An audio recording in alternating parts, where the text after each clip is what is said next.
Les décideurs de l'innovation, comment la révolution technologique, la révolution numérique impactent les différents métiers traditionnels. Alors un arrêt aujourd'hui chez Adobe, l'un des acteurs finalement de cette révolution numérique qui vous permet de migrer du traditionnel vers le numérique. On retrouve Frédéric Massy, le directeur marketing pour l'Europe de l'Ouest.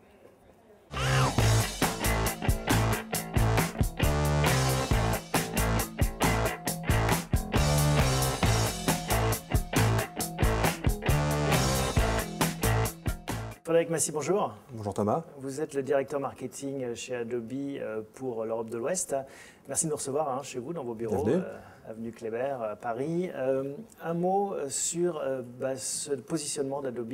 Ça fait quelques années maintenant, même quelques décennies, que vous accompagnez le monde de la révolution numérique. On va voir quel est l'impact sur des métiers traditionnels.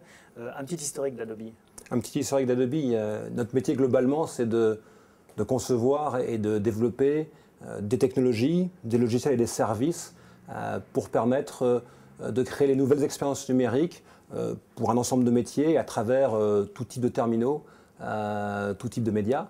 Alors on est bien sûr connu à travers les applications comme Photoshop par exemple ou Acrobat, des technologies comme PDF, comme Flash, qui sont présentes sur on sert tous les jours maintenant. Virtuellement l'ensemble des machines et des ordinateurs connectés à Internet, donc qui ont fait une réputation d'Adobe, permettent de créer des contenus, permettre de collaborer autour de ces contenus. C'est pour ça que vous avez un rôle et un poste d'observateur privilégié de cette révolution, cet ouragan numérique qui balaye finalement les métiers les plus traditionnels. Avec qui vous travaillez principalement? On a différentes audiences avec lesquelles on travaille. D'abord et historiquement, l'ensemble des métiers de la création.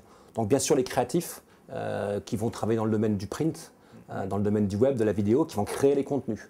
Et puis ceux qui exploitent ces contenus, c'est-à-dire l'ensemble des acteurs des médias, de la communication, les agences de communication, les publishers de contenus.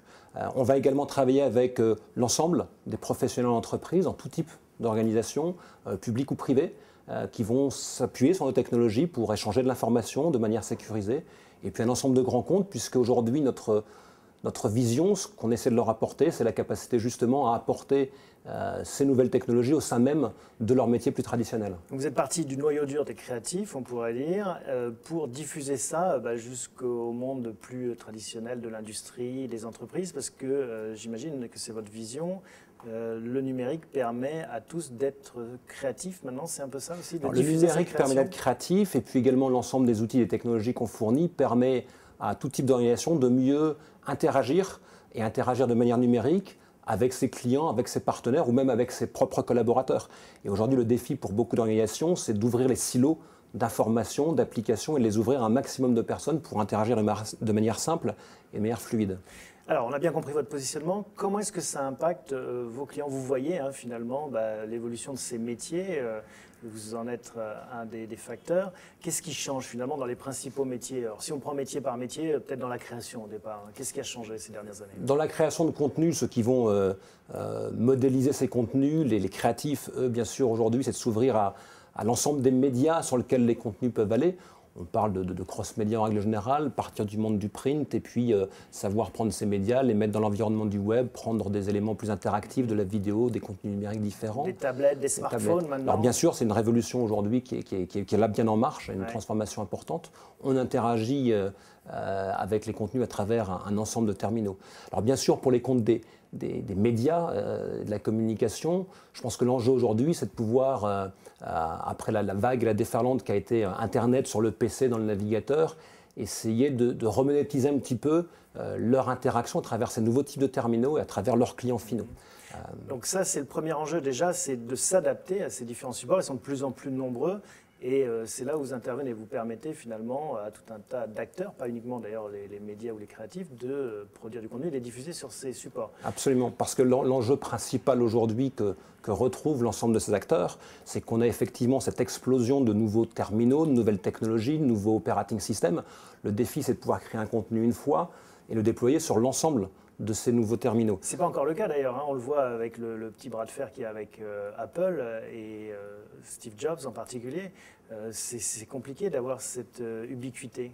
C'est compliqué parce que beaucoup d'acteurs veulent enfermer aussi dans une certaine mesure leurs clients dans un monde fermé. On l'a connu dans l'environnement du PC. Adobe l'a toujours connu. Si on reprend l'histoire d'Adobe, c'est la première technologie qu'on a fournie, celle sur laquelle Adobe est né, c'est le PostScript. Le PostScript, c'était de permettre d'imprimer sur n'importe quel type d'imprimante le même document. Et on a continué. Le PDF, c'est la même logique. Flash, ça a été la même logique, permettre de faire un contenu animé ou une vidéo, la mettre dans l'ensemble des. Vous pensez que vous allez gagner ce combat, d'ailleurs, de permettre de donner un outil qui soit agnostique en termes de support, d'operating system, de plateforme? C'est ce sur quoi on travaille activement aujourd'hui. On travaille entre autres sur un groupe qu'on a lancé il y a quelques années qui s'appelle le projet OpenScreen. Vous pourrez trouver sur Internet. Et on fédère à travers ce projet un grand nombre d'acteurs qui aujourd'hui créent ces nouveaux devices, créent ces nouveaux terminaux ou les applications qui vont sur ces terminaux. On va retrouver par exemple les plus grands constructeurs de smartphones aujourd'hui, des gens comme RIM, des gens comme Sony Ericsson, des gens comme Motorola. On va retrouver Google. Donc 19 par exemple des premiers constructeurs de terminaux mobiles au monde font partie de l'OpenScreen Project. Est-ce que le sens de l'histoire, malgré tout, ce n'est pas l'open source? On a vu un Google qui mettait à disposition des technologies en open source. On voit le HTML5. Comment est-ce que vous positionnez par rapport à ces enjeux? Il y a beaucoup d'évolutions effectivement autour de l'open source, de partager. Il y a une bonne partie de nos technologies qui sont en open source ou qui ont aujourd'hui fait l'objet de standards. Pendant le PDF, par exemple, que vous connaissez, PDF aujourd'hui, c'est un standard ISO qu'Adobe continue à faire évoluer et qui a été normalisé par l'ISO. On travaille, on a fourni pas mal de communautés open source des technologies. Maintenant, le débat qu'on voit d'ailleurs dans le domaine de l'informatique, des logiciels, des services, c'est même une évolution qui va au-delà de ça, puisque c'est de fournir l'ensemble de nos technologies, plus seulement en termes de logiciels, mais également en termes de services auxquels on va aller se connecter pour consommer cette technologie, ou en tout cas consommer les différents contenus à travers cette technologie. Et là, le débat, il n'est plus un débat à savoir si la technologie elle est fournie en mode open source ou la valeur ajoutée sur le service. La valeur ajoutée autour du service, et c'est bien ce qui concerne l'ensemble de nos clients, l'ensemble des individus.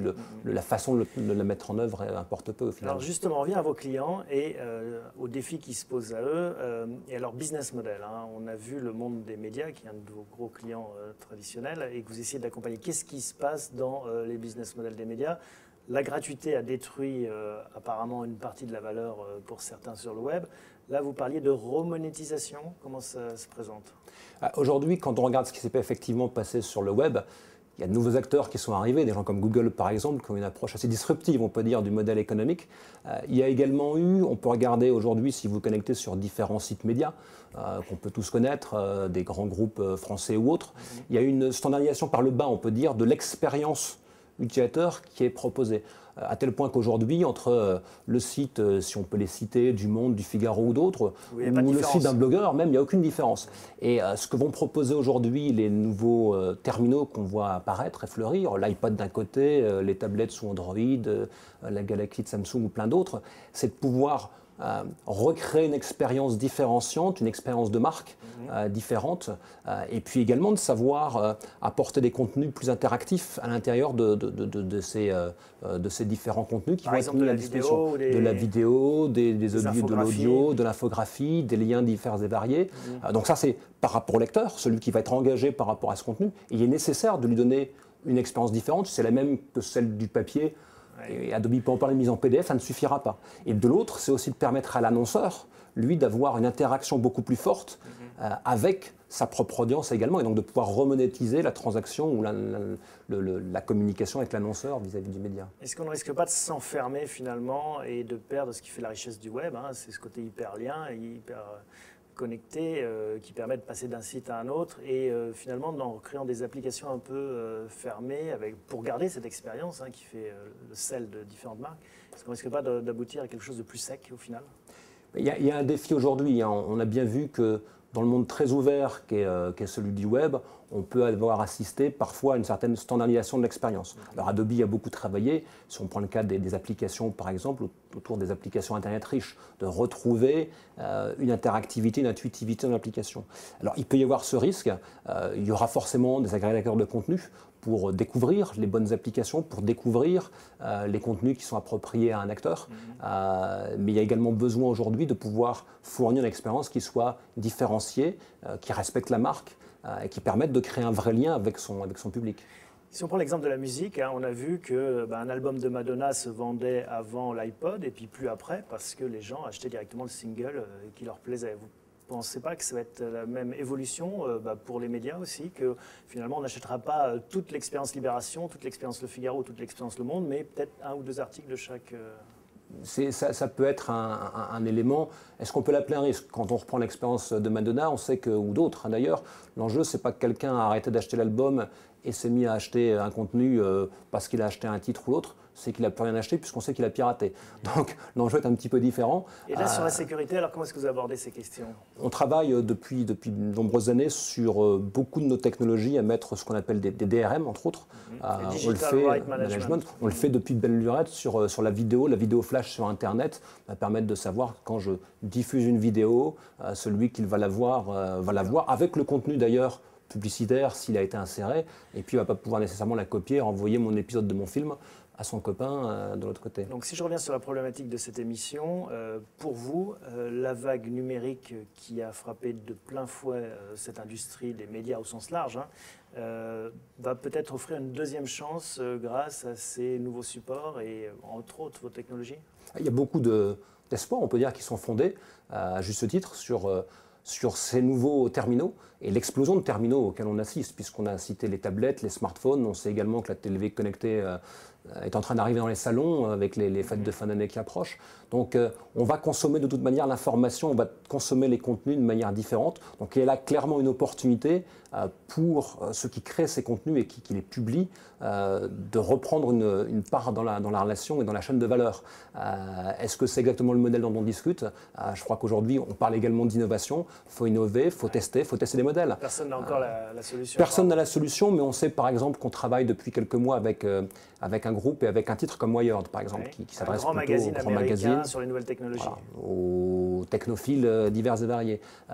Sur la première création de leur numéro, qui était durant l'été 2010, c'est plus de 90 000 personnes qui ont été acheter la nouvelle application. Et on voit après quelques mois une stabilisation aux alentours d'une trentaine de milliers de personnes qui achètent l'application numérique, le contenu numérique.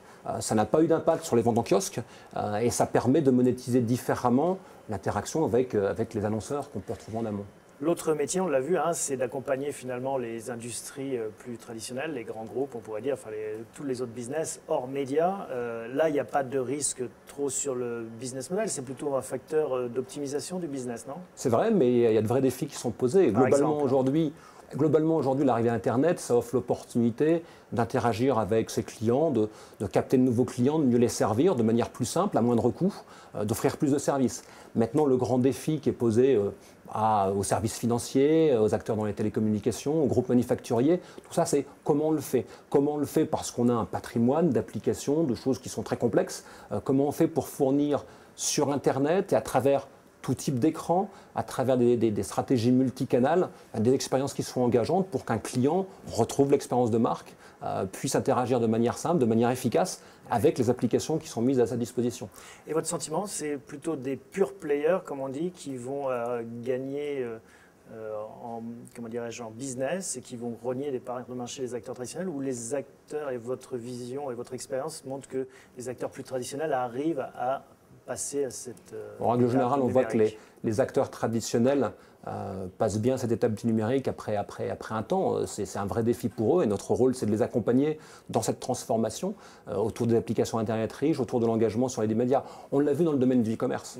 On a vu une myriade d'acteurs divers et variés lorsqu'on a passé les années 2000. On voit qu'aujourd'hui, ce sont bien ceux qui maîtrisent la relation avec le client, qui maîtrisent un métier traditionnel, qui ont réussi à le faire. En revanche, il y en a quelques-uns également qui n'ont pas réussi à franchir ce virage numérique et qui prennent un retard considérable par rapport à d'autres. Et donc c'est bien là aujourd'hui où se situe le défi. Un mot par rapport à vous aussi, parce que l'innovation, on doit se l'appliquer à soi-même. J'imagine que dans votre métier, c'est constamment, vous vous posez ces questions. Comment ça marche? Est-ce qu'il y a un jeu d'essai-erreur? Est-ce qu'il y a des mauvaises idées finalement qui sont restées au placard? Il y a toujours. L'innovation, c'est prendre des risques également. C'est un peu dans notre culture d'entreprise, puisqu'on a été fondé Adobe par John Warnock et Chuck Geschke, qui étaient en fait deux chercheurs, et qui ont créé, je le citais il y a quelques instants, le premier langage comme PostScript par exemple. Il y a toujours, et puis quand on regarde ce qu'est l'innovation, il y a de l'innovation technologique, c'est le cœur même de ce qu'on fait. Il y a aussi de l'innovation parfois dans des business models. Si on prend aujourd'hui ce que vous connaissez à travers le PDF ou à travers Flash, vous avez bien sûr un lecteur gratuit qui est sur votre PC.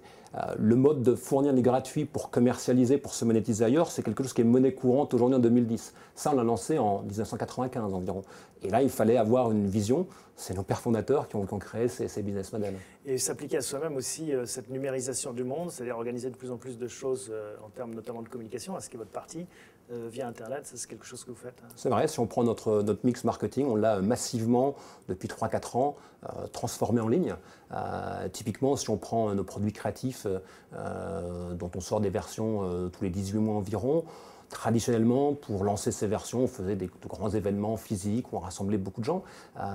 C'est bien, mais ça reste limité dans le nombre de personnes qu'on peut mettre à un moment en un lieu. Aujourd'hui, on travaille beaucoup à travers la capacité à broadcaster, à avoir des événements en ligne. Et le nombre de personnes qu'on peut atteindre est bien supérieur, le faire durer dans le temps. Donc il y a beaucoup de choses que la mécanique en ligne, la mécanique numérique peut apporter pour compléter ce qu'on a pu connaître de manière traditionnelle. Merci Frédéric Massy. Merci. À bientôt.